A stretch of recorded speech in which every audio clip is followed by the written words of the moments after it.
ધોરણ 3 Gujarati chapter number 7 છે એક છલાંગે દરિયો કૂદી. એમાં આપણે એક વાર્તા આપેલી છે, તો ચાલો વાંચીએ. પહેલું સાથે દરવાન કહે, મહારાજની જય હો. મહારાજ, કેટલાક સૈનિકો એક વાનર જેવા માણસને લઈને સભાગૃહમાં આવવાની રજા માગે છે. તો રાવણ કહે, આવવા દો. 4-5 સૈનિકો હનુમાનને એક દોરડાથી બાંધીને લાવે છે. રાવણ કહે, અરે આ કોણ છે? નથી માણસ કે નથી વાંદર, એને અહીં શું કામ લાવ્યા છો? શું કામ છે? જો આમાં આપણે ચિત્રમાં જોઈએ છીએ કે રાવણના સૈનિકો હનુમાનજીને દોરડાથી બાંધીને લઈ આવે છે. તો દરવાન એટલે સૈનિકો, રાવણ. તો દરવાન જે છે, સૈનિકો જે છે એ વાનરને સભાગૃહમાં લઈ આવે છે. તો રાવણ શું કહે કે આ કોણ છે? નથી માણસ કે નથી વાંદરો, તેને શું કામ લે છે? તો હનુમાનજી કહે, હું વાનર છું. વા એટલે થોડું અને નર એટલે મનુષ્ય. હું થોડો મનુષ્ય જેવો છું. વાનર એટલે શું? વા એટલે થોડું અને નર એટલે મનુષ્ય. સૈનિક કહે, મહારાજ આ બહુ તોફાની છે. એ આપણે મળવાની જીદ કરતો હતો. એ પોતે દરિયા પારથી આવ્યો છે એમ કહે છે. રાવણ કહે, બોલ વાનર, શું કામ છે? હનુમાન કહે, મારે કશું કામ નથી. આ તમારા સૈનિકો મને પકડીને લાવ્યા છે. સૈનિકો કહે, મહારાજ આ માણસે આખી અશોક વાટિકા ખેદાન મેદાન કરી નાખી છે. બધા ઝાડ પરથી ફળ ખાઈ ગયો છે. એટલું જ નહીં, કેટલાક ઝાડ પર મૂળોથી ઉખડી નાખે છે. હનુમાનજીએ શું કર્યું? જે આખી અશોક વાટિકા હતી એમાં અશોક વાટિકા આખી ખેદાન મેદાન કરી નાખી. બધા ઝાડ કેટલાક મૂળમાંથી ઉખેડી નાખ્યા, કેટલાક ફળ ખાધા.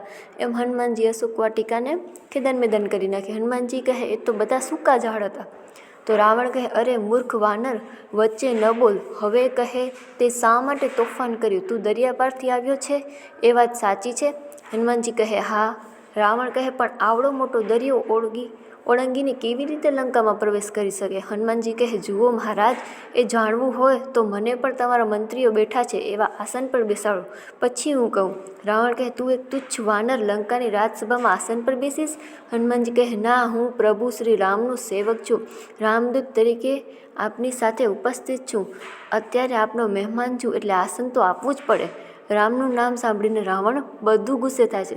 હનુમાનજી શું કહે છે કે તમે મને પણ આસન ઉપર બેસાડો, તો હું તમને કહીશ કે હું કેવી રીતે દરિયા કૂદીને આવ્યો. તો રાવણ એને શું કહે છે? તો રાવણ કહે, સૈનિકો આ વાનરને હમણાં જ જેલમાં પૂરો. તો એક મંત્રી કહે, ક્ષમા મહારાજ, પણ આ અન્ય રાજ્યમાંથી આવે છે એટલે આપણા મહેમાન કહેવાય, એમને જેલમાં ન પૂરાય. હું આપને વિનંતી કરું છું કે એમને આસન પર આપવું જોઈએ. તો રાવણ કહે, બિલકુલ નહીં. એણે જે કહેવું હોય તે ઊભા કહે. પછી મંત્રી કહે, પણ મહારાજ. રાવણ કહે, પણ ને બણ, આ મારી આજ્ઞા છે, એ ઊભો જ રહે. હનુમાનજી કહે, કંઈ વાંધો નહીં, મને આસન પર બેસતા આવડે છે. આમ કહી હનુમાને પોતાના હાથની એક આંગળી ખેંચી અને પૂંછડી લાંબી થવા માંડી. પૂંછડી ગોળ ગોળ ગૂંચળાની જેમ ગોઠવવા માંડી. પૂંછડી ખૂબ જ લાંબી થઈ એટલે રાવણ કરતાં પણ ઊંચું આસન થયું. હનુમાન તો કૂદકો મારીને એની ઉપર બેસી ગયા. રાવણ ગુસ્સાથી લાલચોળ થઈ ગયો. રાવણ કહે, આ વાંદરાને તાત્કાલિક પકડી લો, એની પૂંછડી કાપી નાખો, સળગાવી નાખો. મંત્રીઓ અને સૈનિકો હનુમાનની આવી શક્તિથી ડરી ગયા એટલે એમને એમ ઊભા રહ્યા. હનુમાન પોતાના પૂંછાસન પર બેઠા હસતા રહ્યા. તો હનુમાને શું કર્યું? રાવણે તેને આસન આપ્યું નહીં, તો હનુમાને શું કર્યું? પોતાની પૂંછડી લાંબી કરી અને ચિત્રમાં આપણે દેખાય છે એવી ગોળ ગોળ વાળી અને એના કરતાં પણ ઊંચા આસને બેસી ગયો. એટલે રાવણને ખૂબ જ ગુસ્સો આવ્યો. એને સૈનિકોને શું કહ્યું કે જાઓ, આની પૂંછડીને બાળી નાખો, કાપી નાખો, બાળી નાખો, સળગાવી નાખો, ગમે તેમ કરો. પણ સૈનિકો તો એની આવી અદ્ભુત શક્તિથી ડરી ગયા. પછી શું કહે છે રાવણ? સૈનિકો, તાત્કાલિક મારી આજ્ઞાનું પાલન કરો. આ અભિમાની વાનરની પૂંછડી સળગાવી દો. સૈનિકો ક્યાંકથી થોડા ગાભા ગોદડા લાવ્યા અને હનુમાનની પૂંછડી પણ વીંટળ્યા.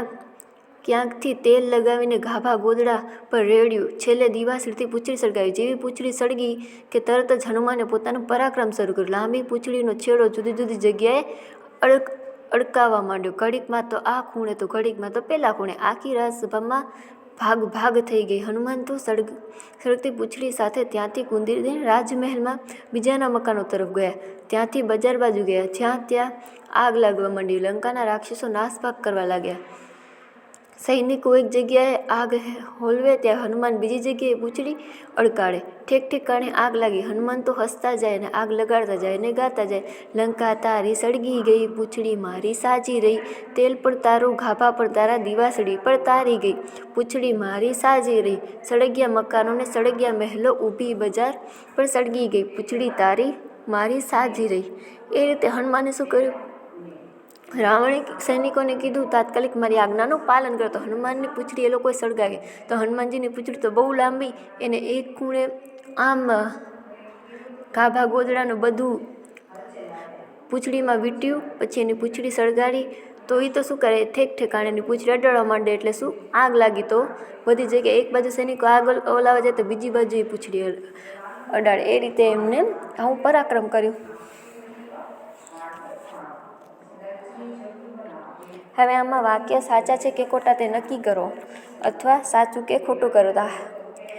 આમાં પહેલું આપેલું છે રાવણના મંત્રી ઈચ્છતા હતા કે હનુમાનને સન્માન મળે. તો આ વાક્ય સાચું છે. રાવણ વધુ ગુસ્સે થયો કારણ કે હનુમાન રાવણ કરતાં વધુ આસન ઉપર બેઠો. તો આ વાક્ય સાચું છે. હનુમાને સભાગૃહમાં મંત્રીઓ જેવી બેઠક વ્યવસ્થા માંગી.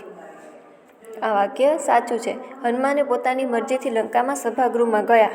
આ વાક્ય ખોટું છે. અને સૈનિકો પકડીને લાવ્યા હતા. રાવણે બીજા રાજ્યમાંથી આવનાર મહેમાનનું માન માંગ્યું. તો આ વાક્ય ખોટું છે. હનુમાને સળગતા ગાભા ગોદડા નાખીને લંકાના મહેલમાં ઠેર ઠેર આગ લગાડી. તો આ વાત સાચી છે. પૂંછડીના લીધે હનુમાન આસનના ઊંચા પીપળા જેવું બની ગયું હતું. તો આ વાક્ય સાચું છે. રાવણે હનુમાન નીચે ઊભા જ વાત કરવા વિનંતી કરી. આ વાક્ય ખોટું છે. હનુમાન રાવણને જણાવ્યું કે તેમને શા માટે ઝાડવાને નુકસાન કર્યું. આ વાક્ય ખોટું છે. હનુમાન દરિયા જેવી મોટી નદી કૂદીને લંકામાં આવ્યા હતા. આ વાક્ય ખોટું છે.